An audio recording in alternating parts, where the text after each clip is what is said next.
Assalamualaikum warahmatullahi wabarakatuh. Perkenalkan, nama saya Natasha Hutagalung, NPM 2014-0168, Prodi PGSD kelas 4D.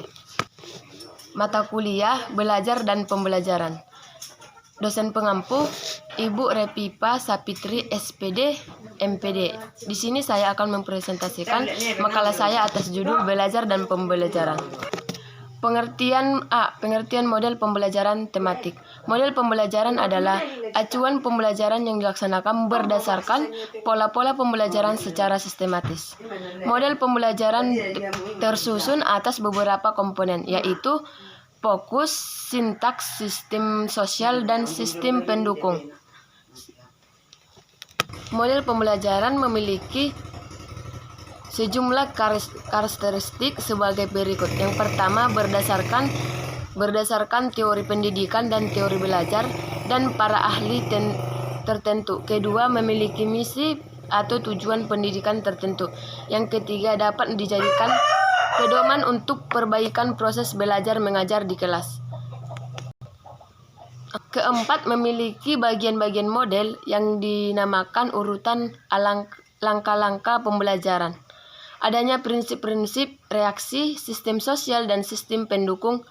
Yang kelima, memiliki dampak sebagai akibat penerapan pembelajaran. Dan keenam, membuat persiapan mengajar atau desain instruksional dengan pedoman model pembelajaran yang dipilihnya.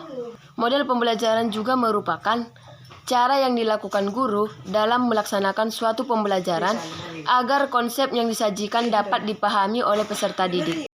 Ciri-ciri model pembelajaran. Model pembelajaran memiliki ciri-ciri sebagai berikut. Yang pertama, berdasarkan teori pendidikan dan teori belajar dan para ahli tertentu. Yang kedua, mempunyai misi atau tujuan pendidikan tertentu, misalnya model berpikir induktif dirancang untuk mengembangkan proses berpikir induktif. Yang ketiga, dapat dijadikan pedoman untuk perbaikan kegiatan belajar mengajar di kelas. Misalnya, model sinektik dirancang untuk memperbaiki kreativitas dalam pelajaran mengajar. 4. Memiliki bagian-bagian model yang dinamakan urutan langkah.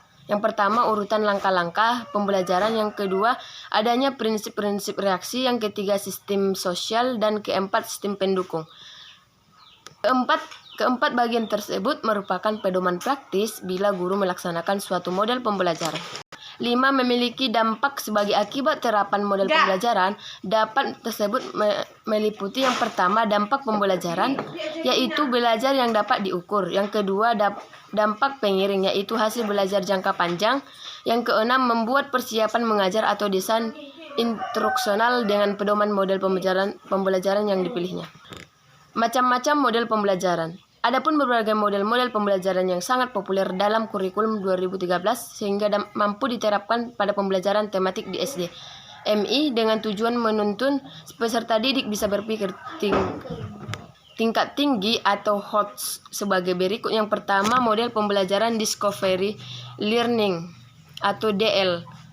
Definisi model pembelajaran DL ini merupakan cara untuk menemukan sesuatu yang bermakna dalam pembelajaran. Sedangkan menurut Syafuddin, model pembelajaran DL adalah sebuah proses pembelajaran yang terjadi bila peserta didik disajikan dengan bentuk finalnya.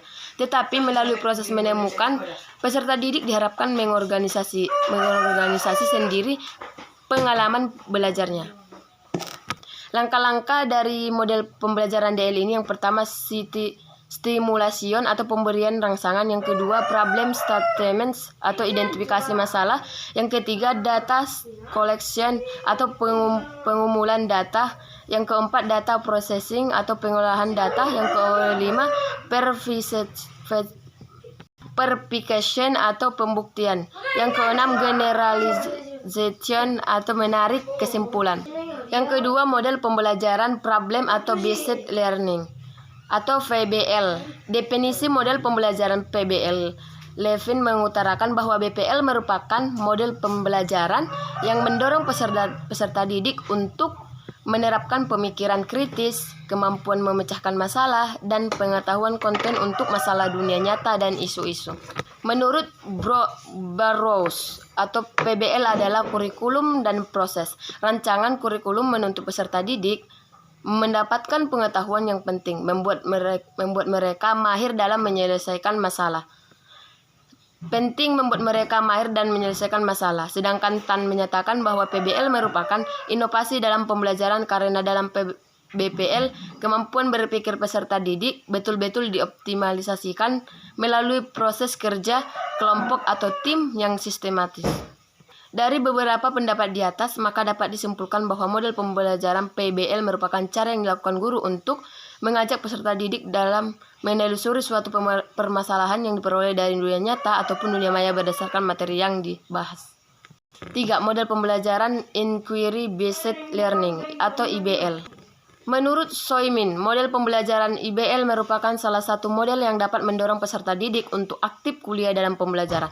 Sedangkan menurut Gunawan, model pembelajaran IBL merupakan kegiatan pembelajaran berbasis penyelidikan di mana peserta didik mencari sendiri jawaban dari masalah yang dihadapi.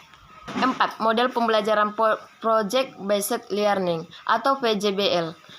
Model pembelajaran PJBL merupakan cara yang digunakan guru dalam menuntut peserta didik untuk melahirkan karya dari hasil pemahaman materi pelajaran, khususnya tematik di SDMI, dan mengeksplorasikan sehingga menjadi karya yang monumental. Tahap-tahapan kegiatan dalam proyek mulai dari proyek penentuan masalah, perencanaan, implementasi, monitoring dan evaluasi, serta identifikasi hasil-hasil yang dicapai dan rekomendasi untuk kegiatan proyek berikutnya. 5. Model pembelajaran Cooperative Integrated Reading dan Composition atau CRC. Model pembelajaran CRC atau pembelajaran tematik terpadu merupakan model pembelajaran yang mengharuskan peserta didik bertanggung jawab terhadap tugas kelompok. Model pembelajaran CRC ini juga mendidik peserta didik mampu berinteraksi sosial dengan lingkungan. 6. Model pembelajaran Mind-Mapping. Model pembelajaran Mind-Mapping. Model pembelajaran Mind-Mapping merupakan cara yang digunakan guru dalam membimbing peserta didik dengan menggambarkan peta konsep materi pelajaran karya kreatif sehingga terlihat berseni agar materi yang ditulis di buku catatan terlihat indah. Model ini bertujuan untuk meningkatkan daya imajinasi peserta didik dalam menulis dari hasil pemahaman materi yang diperolehnya. Gambar yang dijadikan peta konsep, pikiran jejaring laba-laba, gurita, pohon, dan lain-lain. Maka dari itu cocok diterapkan dalam pembelajaran tematik di MI SD karena mampu membentuk peserta didik menjadi kreatif.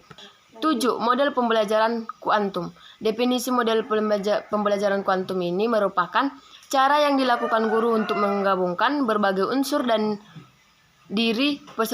diri peserta didik dengan lingkungan belajarnya sehingga mampu menciptakan kesuksesan dan menjadikan belajar sebagai suatu kebahagiaan. Jadi model pembelajaran kuantum sangat cocok diterapkan dalam pembelajaran tematik SD atau MI.